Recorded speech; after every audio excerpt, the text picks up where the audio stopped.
Debout les damnés de la terre, debout les forçats de la faim, la raison commence au cratère, c'est l'éruption de la faim.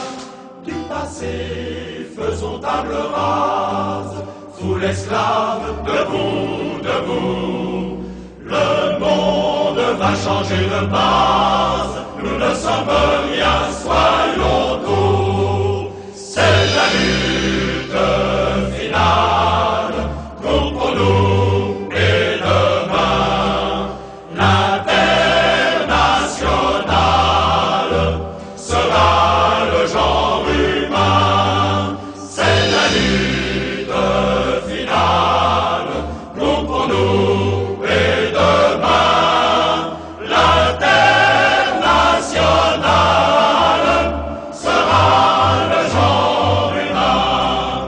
Il n'est pas le sauveur suprême, ni Dieu, ni César, ni tribun. Producteurs, sauvons-nous nous-mêmes, décrétons le salut commun, pour que l'œuvre le rende gorge, pour tirer l'esprit du cachot. Soufflons, nous mène notre forge, battons le fer quand il est chaud. C'est la lutte finale, nous pour nous et demain. L'internationale sera le genre humain. C'est la lutte finale, nous pour nous et demain.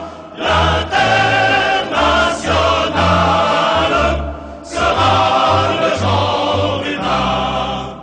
Ouvriers et paysans, nous sommes le grand parti des travailleurs. La terre n'appartient qu'aux hommes, loisir ira loger ailleurs. Combien de nos chairs se repaissent, mais si les corbeaux, les vautours, un de ces matins disparaissent, le soleil brillera toujours. C'est la lutte finale, nous pour nous et demain. L'internationale sera le genre humain. C'est la lutte finale, nous pour nous et demain. L'internationale sera le genre humain.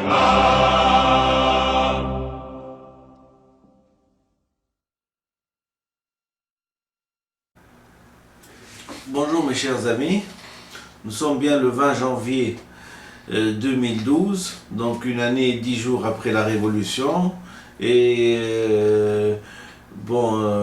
les arrivistes sont arrivés, donc ils se sont accaparés les places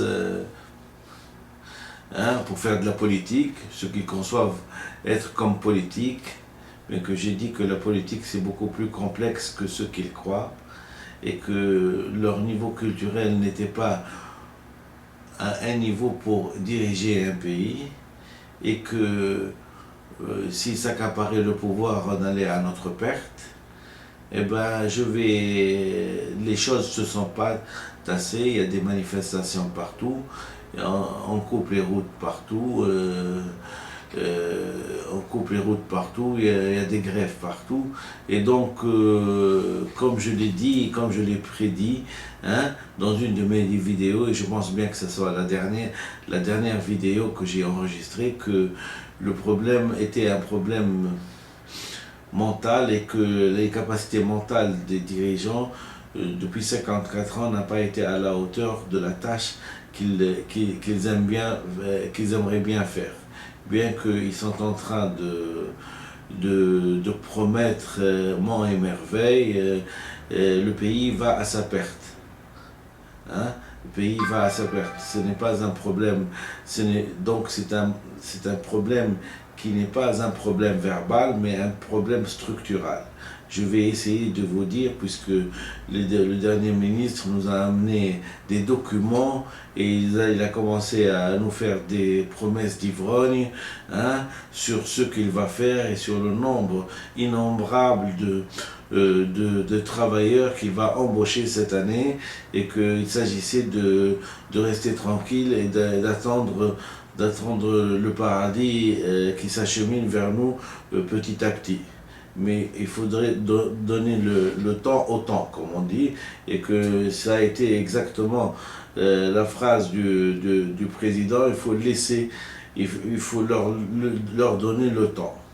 Malheureusement, je vais vous dire quelque chose, c'est que quand une population entière est dans une impasse, il vaut mieux ne pas laisser de temps, parce que le temps perdu ne se rattrape plus. Hein? Et ne se rattrape plus. Et je vais vous décrire juste une petite image, un petit scénario, vous allez comprendre. Quand on donne le temps à quelque chose qui est bien structuré, on arrive à obtenir des résultats.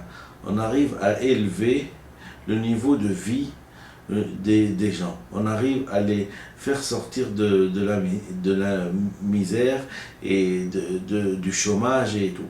Mais quand la structure même du pays, elle n'est pas bien, et que nous avons un problème structural et non pas un problème verbal, vous comprenez très bien que ça ne sert absolument à rien de promettre monts et merveilles et qui connaît des capitaux énormes.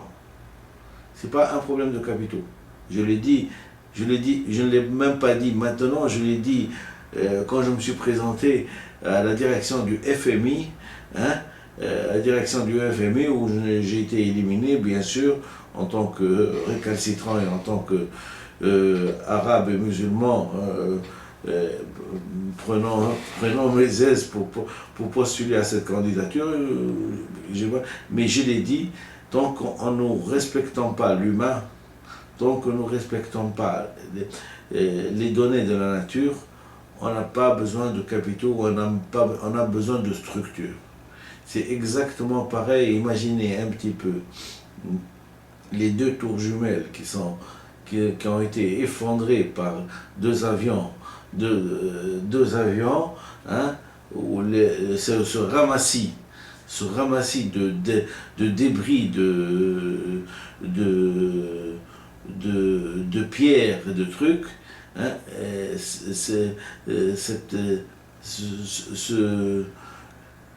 cette masse, hein, de débris, hein, c'est exactement pareil, symboliquement parlant, pour la Tunisie et pour les pays arabes. Et le fait, hein, de proposer des plans et de proposer des plans et de proposer des embauches et de proposer, hein, une nouvelle politique, c'est exactement comme si on essayait dans ce dans ce tas de débris, hein, qu'a été le truc, c'est d'imaginer, de croire qu'on peut encore mettre des tableaux de peinture et des tableaux des tableaux de peinture et des tableaux de graphisme, hein, ou des tableaux ou des photos sur les murs.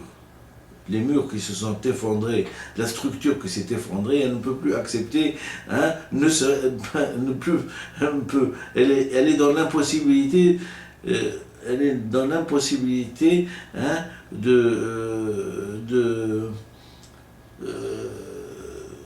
de soutenir même des tableaux, puisqu'il n'y a plus de murs. Donc nous ne sommes pas pareils. Notre problème, la révolution, elle a fait exactement pareil. Elle a déstructuré, hein, les classes politiques, elle a déstructuré la société, et qu'il va falloir refondre, hein, et il va falloir reconstruire de nouveau sur des nouvelles bases. C'est le choix que je me suis proposé pour vous lire une option. Et cette option-là, c'est le petit livre de rouge de Mao, hein, de la Chine. Alors je vais vous lire le petit livre rouge.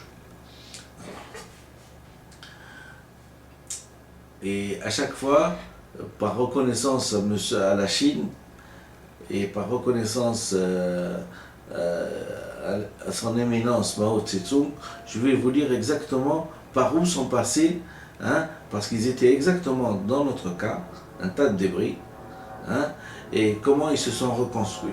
Donc comme il faut partir toujours du début, on va partir du début. Hein. Pour arriver, il faut toujours commencer. Et chaque fois qu'il y a un tableau important, j'essaierai de déclamer ça par dire « Vive la République populaire de Chine ». Alors, je commence. Vive la République populaire de Chine. Mao Tse-tung, le petit livre rouge, première partie.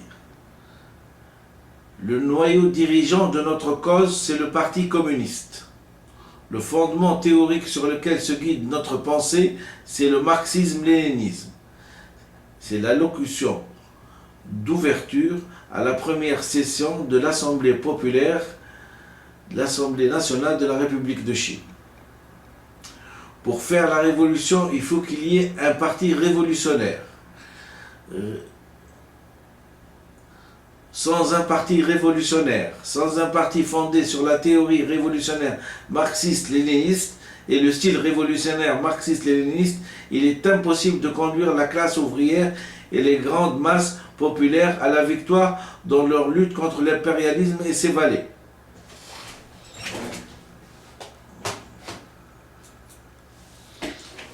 Vive la République populaire de Chine, force révolutionnaire du monde entier, unissez-vous, combattez l'agression impérialiste. Novembre 1948, œuvre choisie de Mao Tse-tung, tome 4.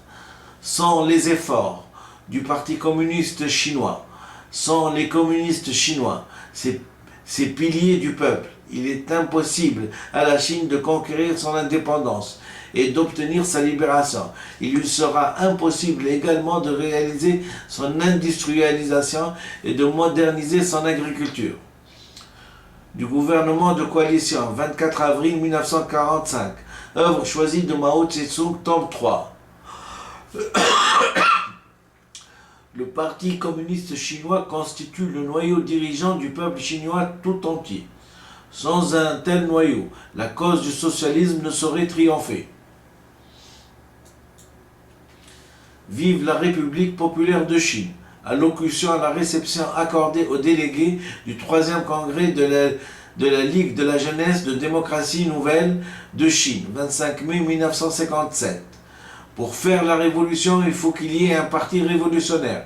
Sans un parti révolutionnaire, sans un parti fondé sur la théorie révolutionnaire marxiste-léniniste et le style révolutionnaire marxiste-léniniste, il est impossible de conduire la classe ouvrière et les grandes masses populaires à la victoire dans leur lutte contre l'impérialisme et ses valets.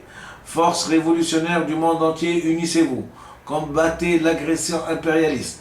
Novembre 1948, œuvre choisie de Mao Tse-tung, tome 4.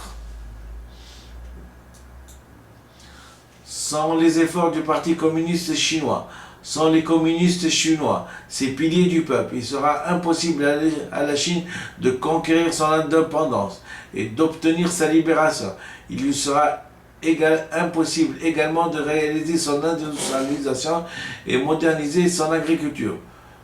Du gouvernement de coalition, 24 avril 1945, œuvre choisie de Mao Tse-tung.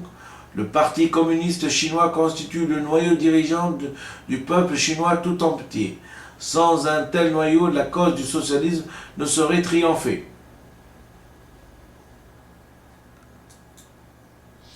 Vive la République populaire de Chine.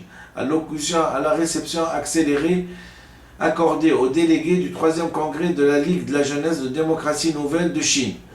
Un parti discipliné, armé de la théorie marxiste-léniniste, pratiquant l'autocritique et lié aux masses populaires, une armée dirigée par un tel parti, un front uni de toutes les classes révolutionnaires et de tous les groupements révolutionnaires placés sous la direction d'un tel parti, voilà 3 armes principales avec lesquelles nous avons vaincu l'ennemi. Je répète, un parti discipliné, armé de la théorie marxiste-léniniste, et pratiquant l'autocritique et lié aux masses populaires, une armée dirigée par un tel parti, un front uni de toutes les classes révolutionnaires et tous les groupements révolutionnaires placés sous la direction d'un tel parti. Voilà les trois armes principales avec lesquelles nous avons vaincu l'ennemi. De la dictature démocratique populaire. 30 juin 1949, œuvre choisie de Mao Tse-tung, tome 4. Il faut avoir confiance dans les masses. Il faut avoir confiance dans le parti. Ce sont là deux principes fondamentaux. Si nous avons le moindre doute à cet égard, nous serons incapables d'accomplir quoi que ce soit. Vive la République populaire de Chine. Sur le problème de la coopération agricole, 31 juillet 1955. Armé de la théorie marxiste-léniniste, le Parti communiste a apporté au peuple chinois un nouveau style de travail, dont les éléments sont l'union de la théorie et de la pratique, la liaison étroite avec les masses et l'autocritique. Du gouvernement de coalition, 24 avril 1945, œuvre choisie de Mao Tse-tung, tome 3. Un parti qui dirige. Un grand mouvement révolutionnaire ne saurait mener à la victoire sans théorie révolutionnaire, sans connaissance de l'histoire, sans une compréhension profonde du mouvement dans sa réalité. Un parti qui dirige. Un grand mouvement révolutionnaire ne saurait le mener à la victoire sans théorie révolutionnaire, sans connaissance de l'histoire, sans une compréhension profonde du mouvement dans sa réalité.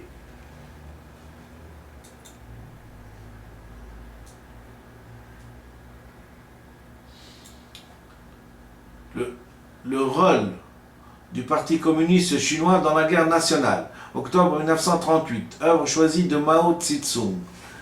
La rectification est, comme nous le disons, un mouvement général pour l'éducation marxiste. C'est en effet l'étude dans tout le parti du marxisme. Au moyen de la critique et de l'autocritique, nous approfondirons certainement nos connaissances du marxisme au cours de ce mouvement. Intervention à la conférence nationale du Parti communiste chinois sur le travail de propagande, 12 mars 1957. C'est une tâche ardue que d'assurer un niveau de vie convenable à des centaines de millions de Chinois, de transformer notre pays économiquement et culturellement arriéré en un pays prospère, puissant, doté d'une culture hautement développée. Et c'est pour mieux assumer cette tâche et pour mieux travailler avec tous les hommes de bonne volonté en dehors du parti déterminés à faire aboutir des transformations que nous devons à présent, comme dans l'avenir, entreprendre des mouvements de rectification et corriger sans relâche ce qu'il y a d'erroné en nous. Vive la République populaire de Chine. Intervention à la conférence nationale du Parti communiste chinois sur le travail de propagande. La politique est le point de départ de toute action pratique d'un parti révolutionnaire et se manifeste dans le développement et l'aboutissement des actions de ce parti. Toute action du parti révolutionnaire est l'application de sa politique. S'il n'applique pas une politique juste, il applique une politique erronée. S'il n'applique pas consciencieusement une politique, il l'applique aveuglement. Ce que nous appelons l'expérience, c'est le processus d'application d'une politique et son aboutissement. C'est par la pratique du peuple seulement, c'est-à-dire par l'expérience, que nous pouvons vérifier si une politique est juste ou erronée et déterminer dans quelle mesure elle est juste ou erronée. Mais la pratique des hommes, spécialement la pratique des partis révolutionnaires et des masses révolutionnaires, se rattache nécessairement à une politique ou une autre. Par conséquent, avant de mener une action, nous devons expliquer clairement aux membres du parti et aux masses la politique que nous avons formulée à la lumière des circonstances. Sinon, les membres du parti, les masses s'écarteront de la direction politique donnée par notre parti, agiront à l'aveuglette et appliqueront une politique erronée.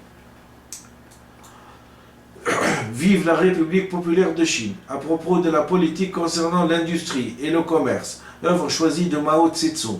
Notre parti a défini la ligne générale de la politique générale de la révolution chinoise. et à arrêter diverses lignes de travail et mesures politiques particulières. Toutefois, il arrive souvent que les camarades retiennent des lignes de travail et mesurent les politiques particulières et oublient la ligne générale de la politique générale du parti. Si vraiment nous oublions, nous serons les révolutionnaires aveugles, des demi-révolutionnaires, à l'esprit confus, en appliquant une ligne de travail et les mesures politiques particulières, nous perdrons le nord, nous pencherons tantôt à gauche, tantôt à droite, et notre travail en souffrira.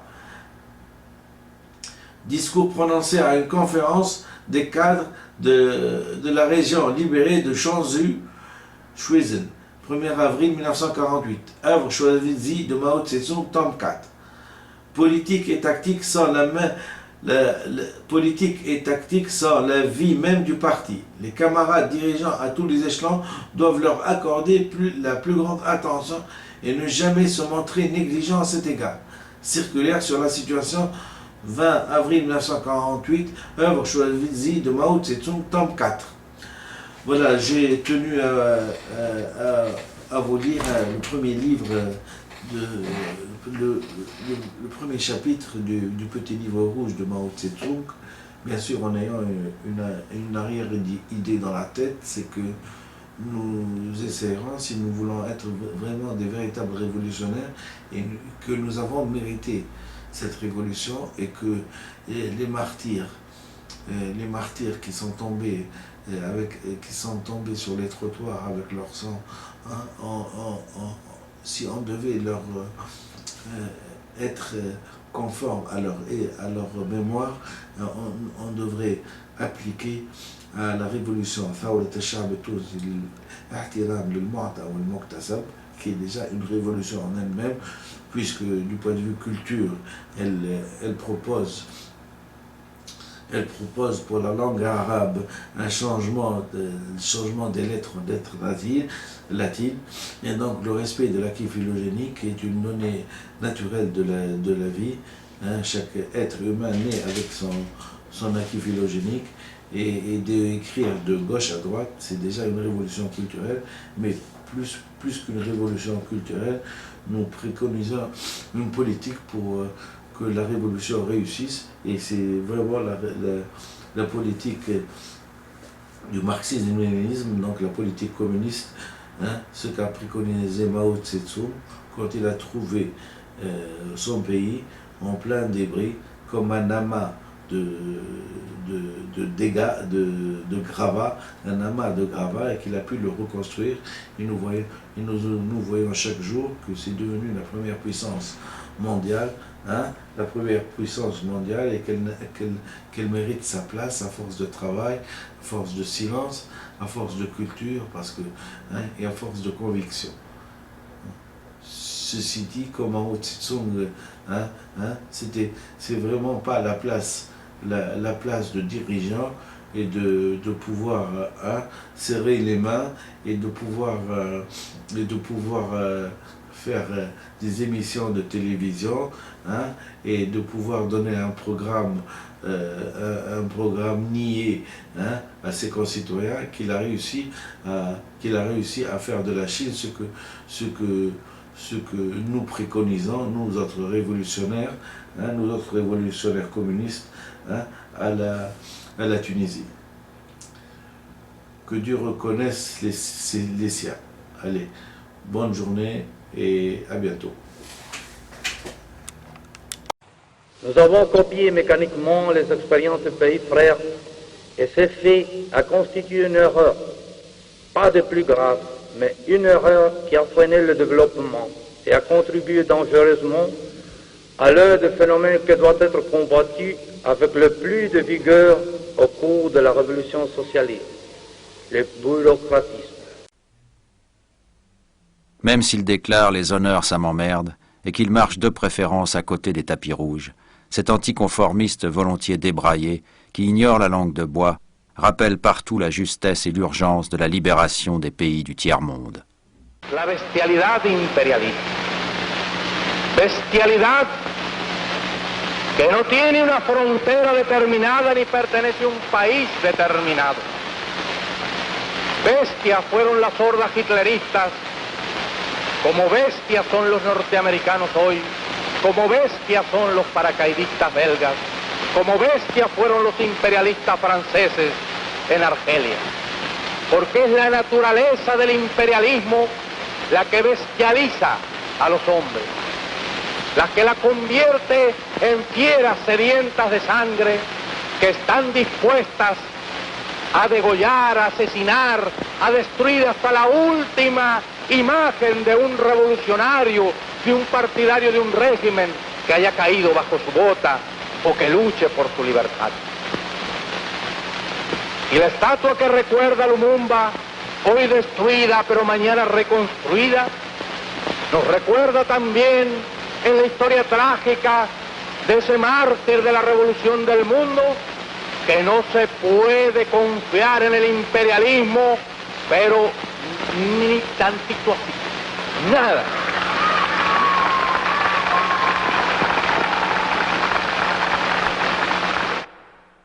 En février 1965, ultime étape, il arrive à Alger où il prononce un discours devenu fameux. Il ne cite pas nommément l'URSS, mais c'est bien elle qui est visée quand il proclame « Les pays socialistes sont dans une certaine mesure les complices de l'exploitation impérialiste. Le développement des pays qui s'engagent sur la voie de la libération doit être payé par les pays socialistes. »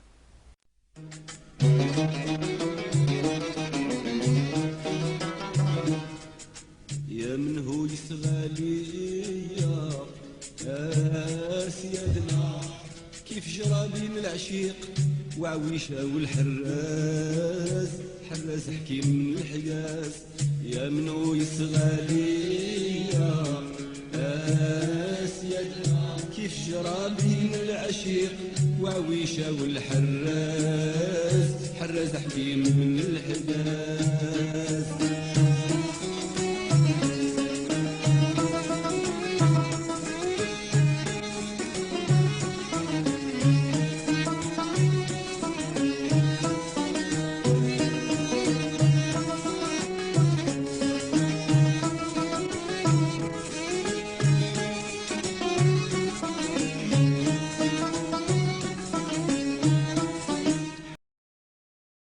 L'histoire de toute société jusqu'à nos jours n'a été que l'histoire de lutte de classe.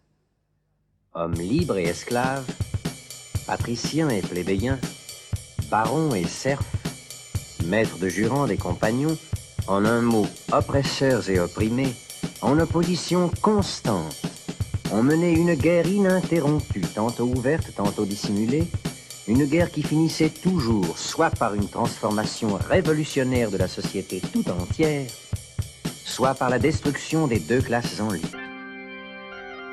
Dans les premières époques historiques, nous constatons presque partout une organisation complète de la société en classes distinctes, une échelle graduée de conditions sociales.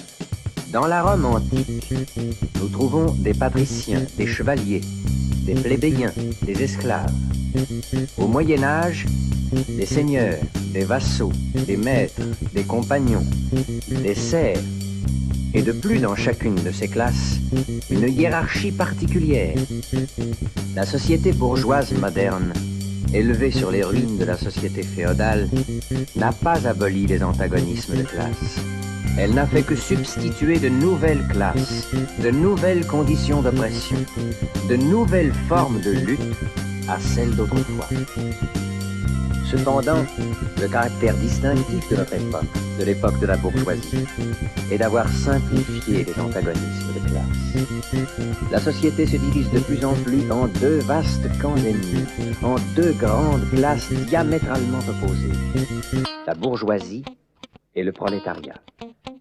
Des serfs du Moyen-Âge naquirent les bourgeois des premières communes.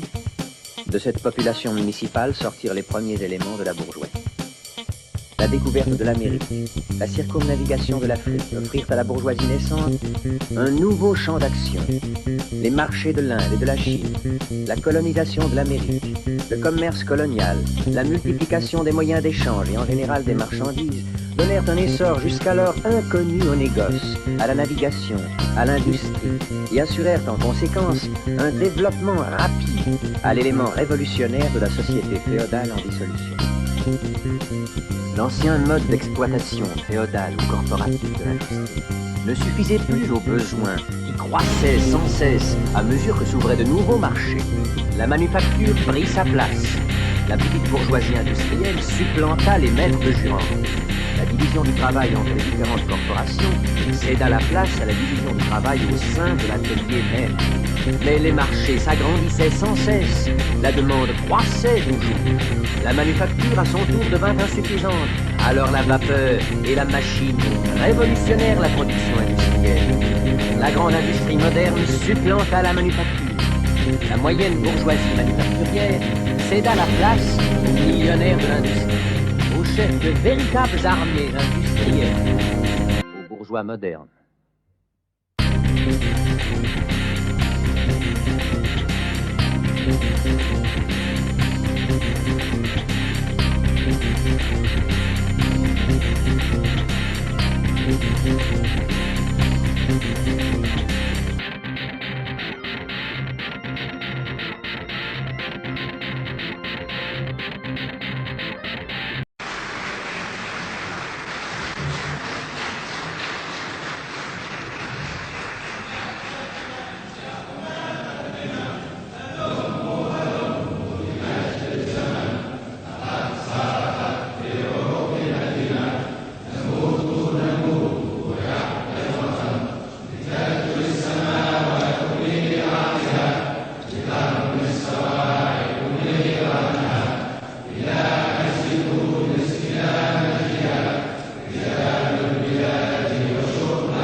حضرة المجاهد الأكبر، يشرفني باسم أخواتي وإخوتي أعضاء اللجنة المركزية للحزب أن أرفع إلى سيادتكم اللائحة الصادرة عن عشغاية. عندكم نفس الحقوق ونفس الواجبات تاع الرجال. هذه الشيء اللي عملناه هنا في تونس مش موجود في حتى بلاد أخرى إسلامية. والله كيف نتعدى كنت نمشي للمرصع باش نشم شوية هواء حدا نشوف بنياتي ولاداتي ماشي المكتب من هون ومن هون، ولهذا أنا عملته مش وحدة.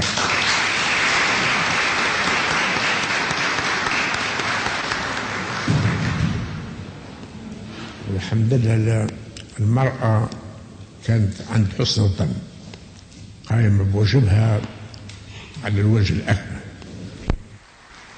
بارك الله فيك. تتبعت بغاية الاهتمام القرار بتاع اللجنة المركزية وأوافق عليه من صميم الفؤاد.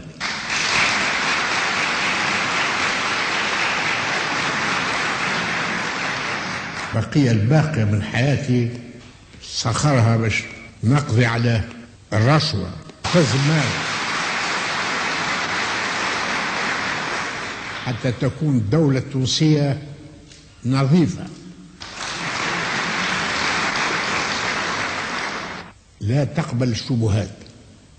شفتوا في مجلس الوزراء الأخير قررت توقيف واحد عبث بفلوس الدولة والآن في الحبس تحت ذمة زيد بن علي ببحثه ريثما يحيله على المحاكم. احنا في دستورنا ثم السلطة التنفيذية والسلطة التشريعية والسلطة القضائية ما يتعدوش على بعض. أنا وقت اللي أذنت بإيقاف السيد هذاك باش يتحال على المحاكم، رئيس الدولة ما يحكمش هو، ثم محاكم تحكم، هو يجيبوا له نوازل باش يلتمسوا منه العفو في وقت اللي تكون حكم بالإعدام باش ننفذوا وإلا نعفو عليه. ما عنديش سلطة أخرى. إن شاء الله يطول العمر بتاع حتى لين نشوف تونس، نشوف تونس وإطاراتها نظيفة من كل الشبهات. والشيء اللي أسفني اللي وقت توقف السيد هذاك ثم التدخلات وقت ما كانش عندها تأثير، تدخلات عجيبة من ناس ما كناش نظنوهم يحرصوا على بقاء السارق يسرق فلوس الدولة، وعليه أنا فرحان بالحالة اللي فيها تونس بالنسبة لبلدان أخرى كثيرة اللي متداينة وتعبة في الديون وتحاول أن تخفف من الديون بتاعها. احنا الشيء نقترضوه نرجعوه حالا حسب الأجال الموجودة في العقد. وأنا عندي أمل كبير باش الجمع العظيم تاع لجنتكم يستمر ويتجدد في الأوقات اللي عينها الدستور. وفي الختام نقول لكم أنا ولو عديت نصف قرن من عمري في السجون والمنافي وافق من هالدولة هذه باش تدوم حتى بعدي أنا. لازم تعرفوا وأن الإنسان عابر سبيل، لكن وقت اللي يعبر السبيل يخلي آثار طيبة ولا آثار فاسدة. نختم الكلمة متاعي الكلمة اللي قلتها في اجتماعكم الأخير: Ma succession n'est pas pour demain.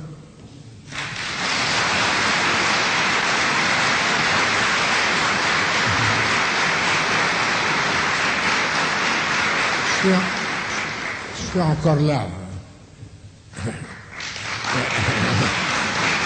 Et quand je préside un conseil des ministres, c'est sérieux. Il prend des décisions, les décisions qu'il faut. لا تأخذنا والله لومة لائم. نعمل واجبنا، الشيء اللي نشوفوه واجب والجزاء إن شاء الله عند الله. والسلام عليكم ورحمة الله.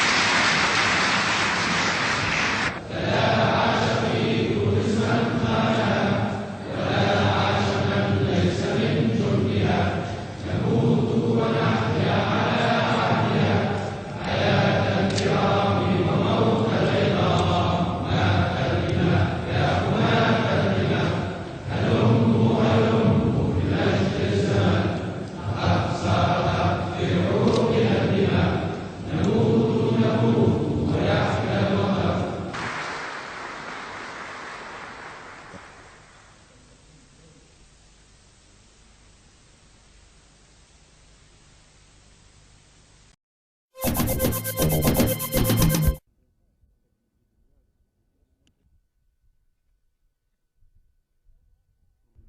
والله صعوبة عانيناها لأن الأرض تمت حرب. Le fait que nous soyons en guerre nous a rendu la vie très difficile. Nous ne pouvons plus laisser les chameaux se balader comme avant. Maintenant, si vous les laissez sans surveillance, ils vont s'en aller. Comme il y a des membres des forces de Kadhafi dans ce désert, on ne peut pas laisser les chameaux paître n'importe où.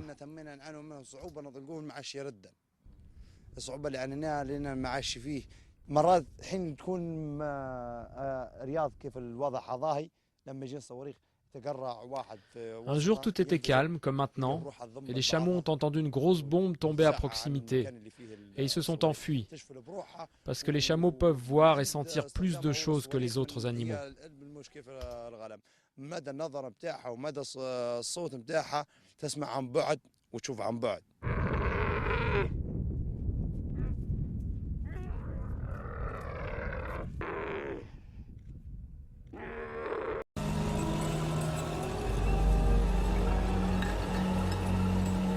Ce jour-là, on nous a envoyé occuper une position sur une colline, un endroit un peu surélevé.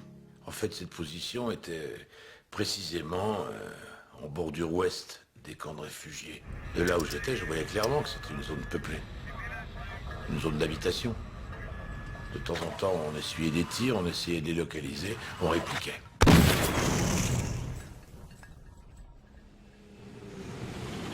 Petit à petit, il y a les phalangistes qui arrivent, des miliciens libanais, mais habillés comme nous, avec des uniformes israéliens, et ils prennent position derrière nos tanks. Et puis on m'a appelé ailleurs pour un briefing en anglais. Et on vous a briefé sur quoi? Bah moi en fait ce qu'on m'a expliqué au briefing c'est que les phalangistes allaient pénétrer dans les camps et puis nous, on serait leur couverture. On m'a dit ils vont nettoyer les camps et après le nettoyage, nous on entre et puis on prend le contrôle du secteur. Nettoyer? Nettoyer quoi? Bah les terroristes.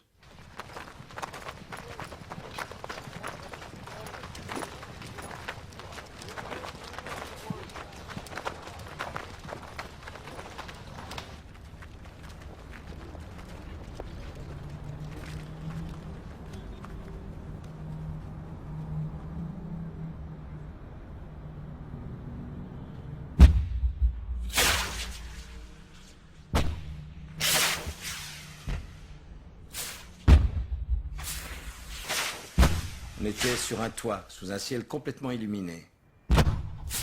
Illuminé par quoi? Des fusées éclairantes qui ont probablement facilité ce qui se passait en bas.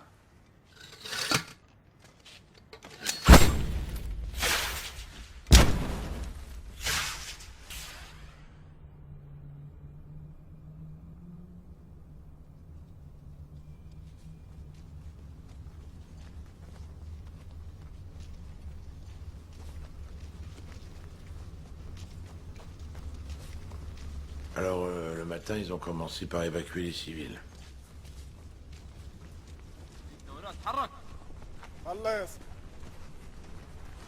Ils évacuaient les civils. C'était une longue file, une file indienne de civils, comme ça, qui marchaient le long de la route des camps. Et les phalangistes les encadraient, ils n'arrêtaient pas de crier, ça gueulait, ça tirait des coups de feu en l'air.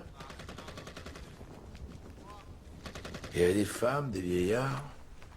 Il y avait des gamins qui traînaient des pieds à la queue leu en direction du stade. Avec votre équipage dans le tank, vous vous êtes demandé où on les emmenait, les civils? Vous vous êtes posé la question? Pas particulièrement, parce que pour ce genre d'opération, quand on entrait dans un camp de réfugiés, on balançait les tracts à la population pour pouvoir l'évacuer. Ceux qui sortaient pas étaient traités comme des combattants, vous voyez.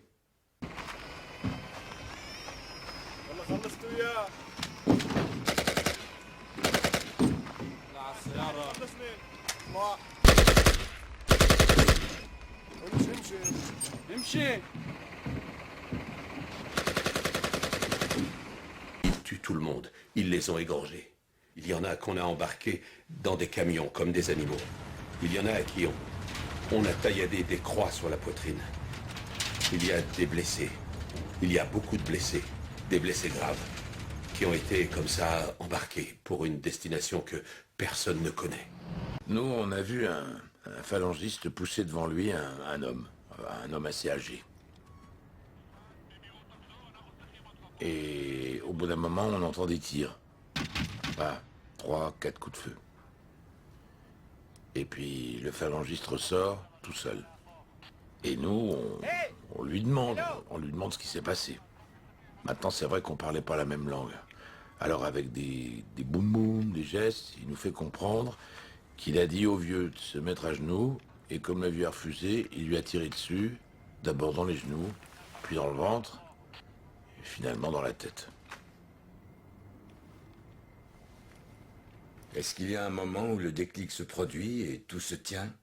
Où vous vous dites, les camions entrent vides et ressortent pleins à craquer? Il y a des femmes, des enfants qu'on évacue, les bulldozers qui entrent et on se dit, ça c'est un massacre, il y a un massacre en cours. Un moment où on dit, pourquoi j'y ai pas pensé avant? Mais il y a un moment où je pense. Enfin seulement, après que mes soldats soient venus me dire, voilà ce qu'on a vu. Ils étaient sur le tank. Et moi ce qu'ils m'ont dit, c'est qu'ils venaient de voir des gens qu'on alignait au mur et qu'on fusillait.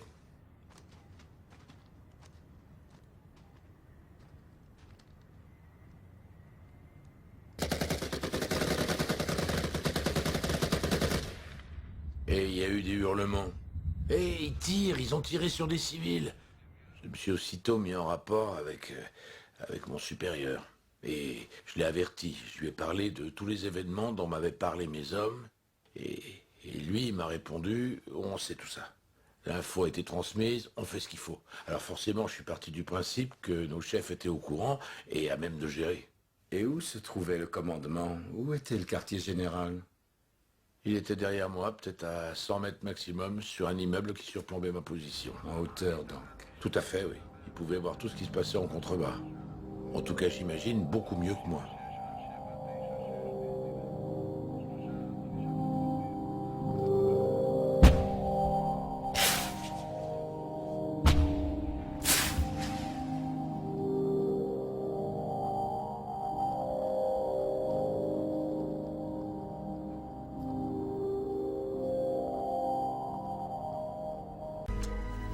J'ai dit à mes opérateurs, je leur ai dit, nous, on va suivre les civils, on va avec les femmes, avec les enfants dans le camp. On va dans le camp, on va voir ce qui se passe là-bas. C'était au-delà de tout ce qu'on pouvait imaginer. Et soudain, au milieu de tout ça, je vois une main d'enfant, une main de petit garçon ou de petite fille qui sortait de sous les décombres. Et alors, je regarde encore et j'aperçois des boucles, des cheveux bouclés, une tête couverte de poussière. En fait, c'est pour ça que je ne l'avais pas remarqué, mais elle était là, ensevelie sous les décombres jusqu'au bas du visage. Une main et une tête. Ma fille avait sensiblement le même âge à cette époque. Et comme cet enfant, elle avait les cheveux bouclés.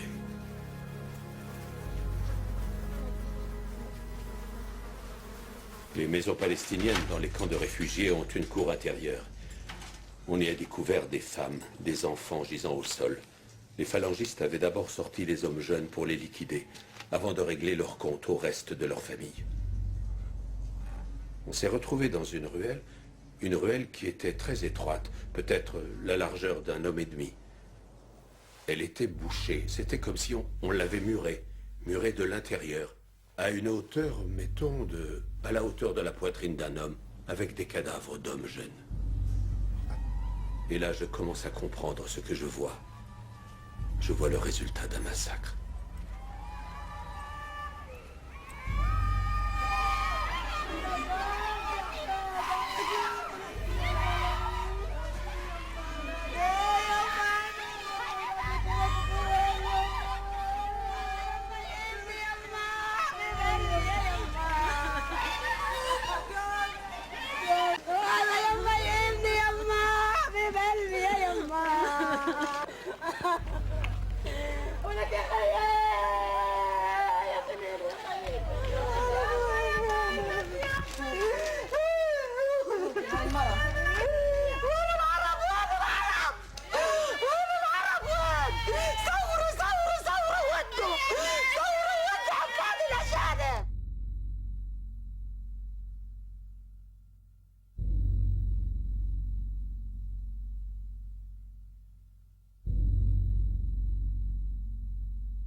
Ils étaient 20 et 100, ils étaient des milliers.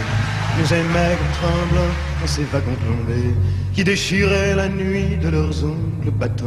Ils étaient des milliers, ils étaient 20 et 100. Ils se croyaient des hommes, n'étaient plus que des nombres. Depuis longtemps leurs dés avaient été jetés. Dès que la main retombe, il ne reste qu'une ombre. Ils ne devaient jamais plus revoir un été.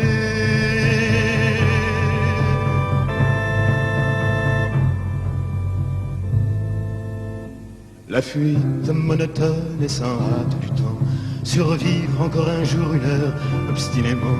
Combien de tours de roue, d'arrêt et de départ qui n'en finissent pas de distiller l'espoir. Ils s'appelaient Jean-Pierre, Natacha ou Samuel. Certains priaient Jésus, Jéhovah ou Vishnu. D'autres ne priaient pas, mais qu'importe le ciel. Ils voulaient simplement ne plus vivre à genoux.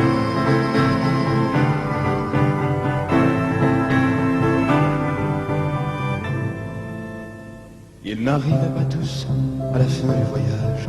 Ceux qui sont revenus peuvent-ils être heureux? Ils essaient d'oublier, étonnés qu'à leur âge, les veines de leurs bras soient devenues si bleues. Les Allemands guettaient du haut des miradors. La lune se taisait comme vous vous taisiez, en regardant au loin, en regardant dehors. Votre chair était tendre à leurs chiens policiers.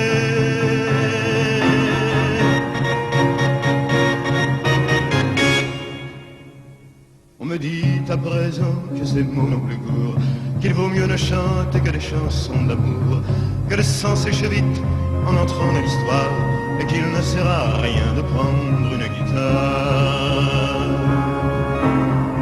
Mais qui donc est de taille à pouvoir m'arrêter? L'ombre s'est faite humaine, aujourd'hui c'est l'été. Je twisterai les mots s'il fallait les twister, pour qu'un jour les enfants sachent qui vous étiez.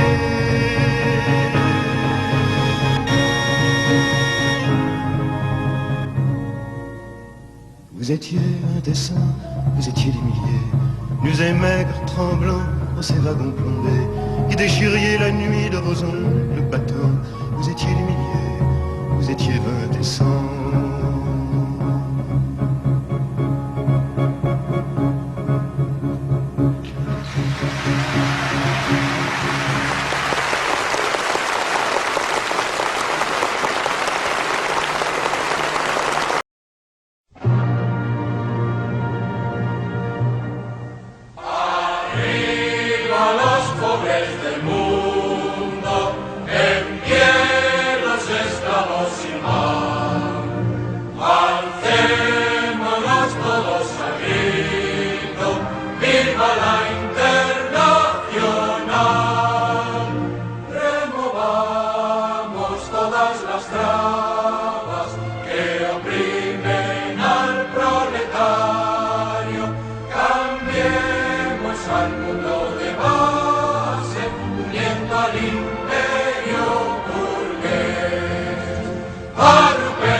Y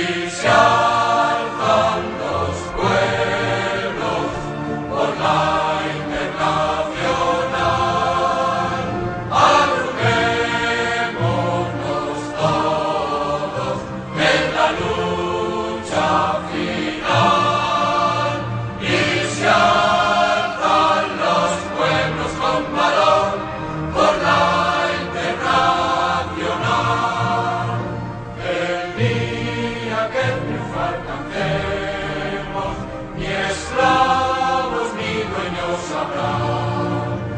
Los odios que al mundo envenenan, al punto se extinguirá. El hombre es hermano, derechos iguales tendrá. La tierra será el paraíso, patria de la humanidad. Agrupémonos todos en la lucha final y se alzan los pueblos por la internacional. Agrupémonos todos en la lucha final y se alzan los pueblos con valor por la internacional.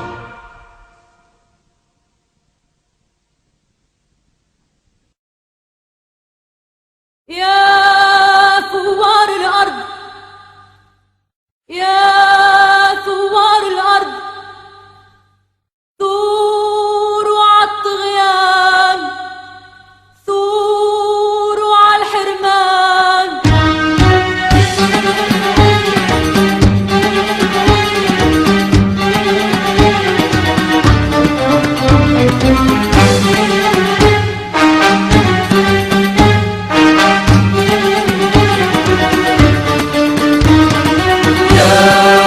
ثوار الأرض، يا ثوار الأرض، ثوروا عالطغيان،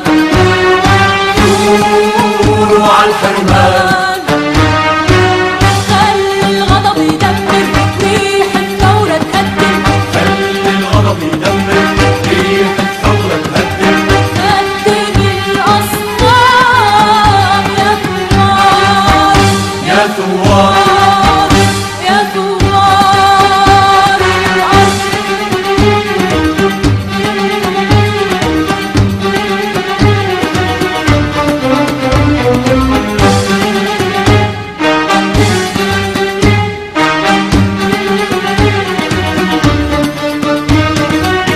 عم يشهدوا بالسور، والأرض رح تطير. ضمير مقسوم بيشتري وبيبيع. انتو الثورة، انتو سهر الضمير، العدل الصارخ، انتو ريح التغيير. انتو الثورة، انتو سهر الضمير، العدل الصارخ، انتو ريح التغيير. انتو النور الطالع من داير النسيان. يا ثوار، يا ثوار، يا ثوار الأرض، يا ثوار الأرض، يا ثوار الأرض، ثوروا عالطغيان، ثوروا عالحرمان. خلي الغضب يدمر، وريح الثورة تهدم، خلي الغضب يدمر، ريح الثورة تهدم. هدم الأصنام يا ثوار، يا ثوار، يا ثوار الأرض. خلي الغضب يدمر، ريح الثورة تهدم. خلي الغضب يدمر، ريح الثورة تهدم. هدم الأصنام يا ثوار، يا ثوار، يا ثوار الأرض.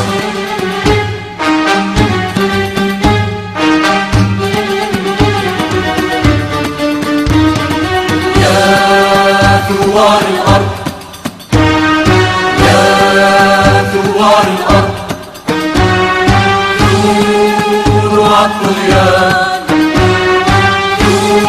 ثوروا عالحرمان.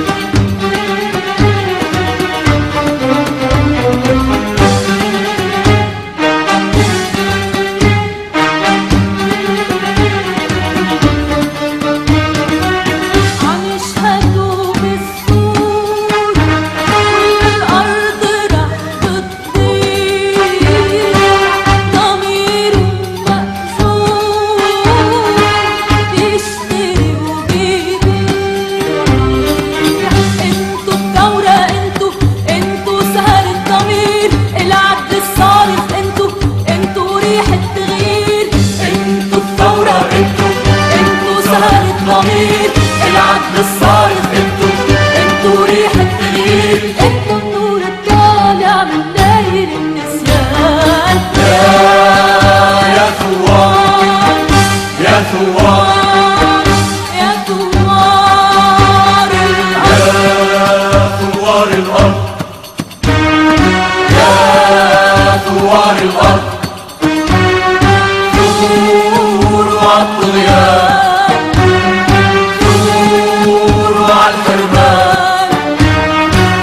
خلي الغضب يدمر وريح الثورة تهدم، خلي الغضب يدمر وريح الثورة تهدم، هدم الأصنام. يا ثوار يا ثوار يا ثوار الأرض.